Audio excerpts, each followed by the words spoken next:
Hello bachcho, let's see this question. The question says value of 3 tan inverse of 1 by 3 plus tan inverse of 1 by 2 plus sine inverse of 1 by 5 plus cos inverse of 2 by root 5 is greater than.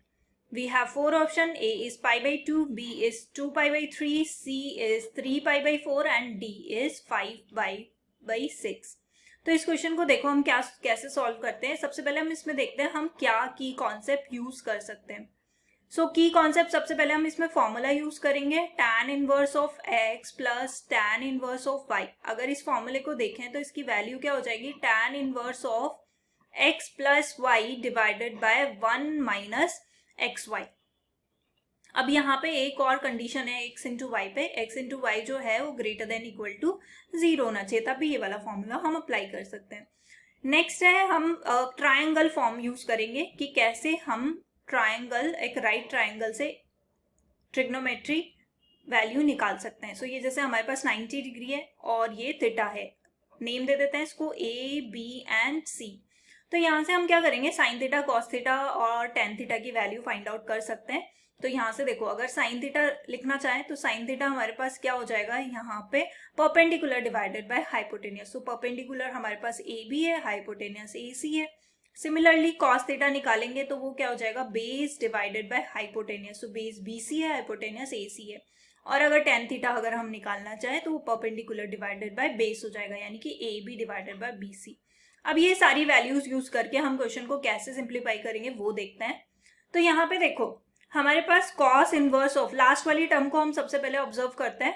तो cos inverse of 2 by root 5 है. अब इससे triangle अगर हम draw करेंगे तो triangle draw करने से हमारे पास क्या वैल्यू निकल जाएगी, जो भी इसकी साइड से वो निकल जाएगी.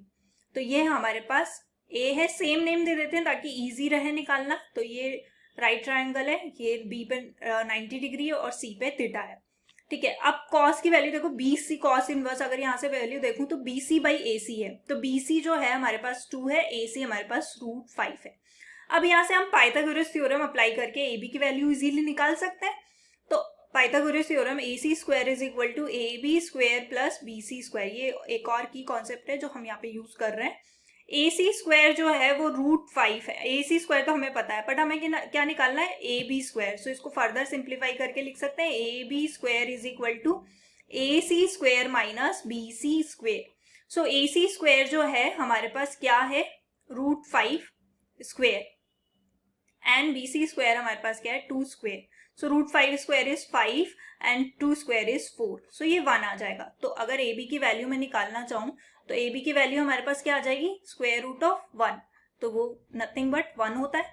अब देखो इसी ट्राइंगल से अगर मैं tan इनवर्स की वैल्यू देखूं, इसी ट्राइंगल में ये वाली वैल्यू हमारे पास 1 हो गई. tan इनवर्स क्या होता है, A B by B C, tan inverse of A B by B C, यानी कि ए बी हमारे पास 1 है और बी सी हमारे पास 2 है, यानी कि 1/2. सो सारी वैल्यू जो tan इनवर्स है वो 1/2 होगा. वो किसके इक्वल हो जाएगा, cos इनवर्स ऑफ जो हमारे पास गिवन वैल्यू है उसके. तो cos इनवर्स ऑफ हमारे पास क्या था, 2/√5. सिमिलरली इसी ट्राइंगल से हम साइन की वैल्यू भी देखते हैं. तो साइन की वैल्यू कैसे निकालेंगे, साइन वैल्यू अगर साइन इनवर्स हमें निकालना है तो वो होगा A B by B C. तो ए बी हमारे पास 1 है और B C A B by A C हमारे पास रूट 5 है. सो यहाँ से ये क्या हो जाएगा, कॉस साइन इनवर्स ऑफ, यहाँ पे क्या है साइन इनवर्स की वैल्यू आएगी. So sine inverse of 1/√5. अब देखो क्वेश्चन में क्या गिवन है. फर्स्ट वैल्यू हमारे पास tan इनवर्स ऑफ 1/2 है. सेकेंड वैल्यू जो है वो साइन इनवर्स ऑफ 1/√5 है और third value of cos inverse of 2/√5. तो ये तीनों तो इक्वल है. तो अगर ये तीनों इक्वल है तो सबकी जगह मैं tan इनवर्स ऑफ 1/2 लिख दूं तो चलेगा. तो यहाँ पे क्या करते हैं, इसको वैल्यू को सिंप्लीफाई करते हैं. जो क्वेश्चन में गिवन है उसको मैं लिखती हूँ 3 टाइम्स ऑफ, फर्स्ट वैल्यू तो मैं एज इट इज लिख देती हूँ 3 times of tan inverse of 1/3. और सेकेंड वैल्यू जो है वो tan इनवर्स ऑफ 1/2 हो जाएगी. थर्ड वैल्यू भी tan इनवर्स ऑफ 1/2 हो जाएगी. और फोर्थ वैल्यू भी हमारी पास tan इनवर्स ऑफ 1/2 हो जाएगी. तो इसको फर्दर सिंप्लीफाई करके मैं लिख सकती हूँ tan inverse of 1/3 plus 3 times of tan inverse of 1/2. यहाँ से हम 3 कॉमन ले सकते हैं. 3 कॉमन अगर मैंने लिया तो ये बचेगा tan inverse of 1/3 plus tan inverse of 1/2.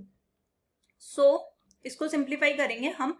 अब हमने जो फॉर्मूला लिखा था हम वो अप्लाई करने वाले हैं, क्योंकि ये देखो x इंटू वाई अगर मैं लूँ यहाँ पे 1/3 को x कंसिडर कर लेंगे, 1/2 को y. x इंटू वाई जो है हमारे पास 1/3 इंटू 1/2 ये 1/6 है और ये ग्रेटर देन 0 है.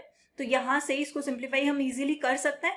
तो इसको सिंप्लीफाई करने के लिए हम फॉर्मूला लगा देंगे 3 times of tan inverse of 1/3 plus 1/2 divided by 1 minus 1/3 into 1/2. Further इसको सिंप्लीफाई कर लेंगे 3 tan इनवर्स ऑफ 1/3. अब इसका एलसीएम ले लेते हैं तो 2 प्लस 3 डिवाइडेड बाय 6 और यहाँ से भी इसको ये 1/6 है तो एलसीएम लेंगे तो हो जाएगा 6 माइनस 1 डिवाइडेड बाय 6. तो यहाँ से हो जाएगा 3 tan इनवर्स ऑफ, अब 6 तो कैंसिल आउट हो जाएगा, 2 प्लस 3 5 हो जाएगा और 6 माइनस 1 भी 5 हो गया. तो यहाँ से हो जाएगा 3 tan इनवर्स ऑफ 1. अब हमें tan इनवर्स ऑफ 1 की वैल्यू तो पता है, तो tan इनवर्स ऑफ 1 इज π/4. अब क्वेश्चन में क्या पूछ रहे हैं कि वैल्यू जो है ग्रेटर देन है किससे, तो ये π/2 से ग्रेटर देन है एंड 2π/3 से ग्रेटर देन है. So the final answer is option A and B. Hope you understood it well. Best of luck. Thank you.